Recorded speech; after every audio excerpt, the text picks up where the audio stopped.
আসসালামু আলাইকুম, hello everyone. আশা করি সবাই ভালো আছেন। আমিও আলহামদুলিল্লাহ ভালো আছি। আজকের ভিডিওতে আপনাদের মাঝখানে একটা রেসিপি নিয়ে আসছি। জানি না এটা খাওয়া যাবে কিনা। আচ্ছা যাই হোক, আমি ডিপ্রেশনে চলে যাচ্ছি। তো রেসিপিটা হচ্ছে দেখাবো কিভাবে খুব সহজেই তালের পিঠা বানানো যায়।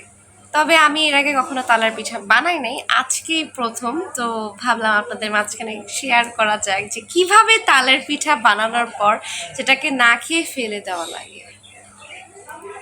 এখন তালের সিজন চলতেছে, তাই কম বেশি সবাই তালের বিভিন্ন রেসিপি বানিয়ে খাচ্ছে। তাই ভাবলাম আমিও কেন পিছিয়ে থাকবো, আমিও আজকে একটা তালের রেসিপি বানাবো এবং আপনাদের মাঝে শেয়ার করব। তো সর্বপ্রথম তালটাকে ভালোভাবে ধুয়ে এর খোসা ছাড়িয়ে নিব।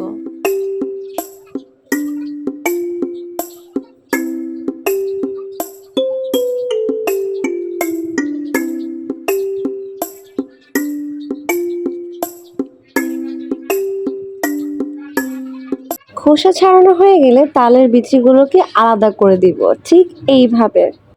তালের খোসা ছাড়ানো হয়ে গেলে এই তালের বিচিগুলো আমি আলাদা একটা পাত্রে তুলে রাখবো।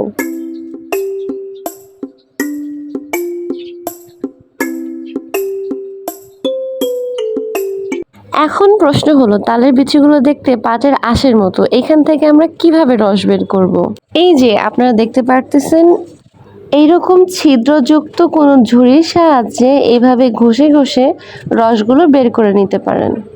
আর যদি তালের আটিগুলো একটু বেশি শুকনো থাকে, তাহলে অল্প অল্প পানি মিক্স করে আপনি এইভাবে ঘষে ঘষে রসগুলো আলাদা করে নিতে পারেন, ঠিক এইভাবে। তালের রস বের করার সময় যত পানি কম ব্যবহার করতে পারেন কিংবা পানি ব্যবহার না করে রস বের করতে পারেন, তত বেশি ভালো হবে।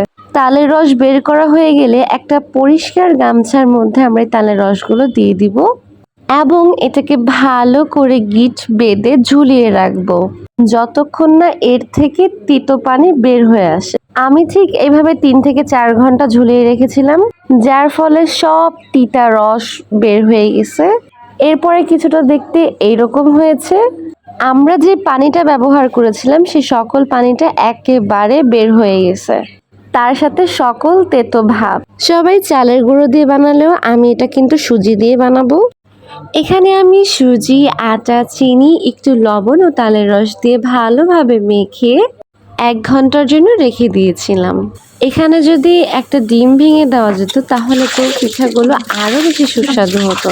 1 ঘন্টা পর এটাকে ভালোভাবে আবারও মেখে আমি তেল গরম করে এতে একটা একটা করে পিঠা ভেজে নিচ্ছি। তো পিঠা ভাজার পর দেখতে অনেকটা এইরকম লাগতেছে। সত্যি বলতে আমি নিজে বানাইছি বলে বলতেছি না, সত্যি এত মজা হয়েছে, মনে হচ্ছে না যে প্রথমবার বানাইছি, মনে হয়েছে এর আগে অনেকবার বানাইছি, কিন্তু না। তো ভিডিওটি ভালো লেগে থাকলে অবশ্যই লাইক কমেন্ট শেয়ার করে পাশেই থাকবেন। আল্লাহ হাফেজ।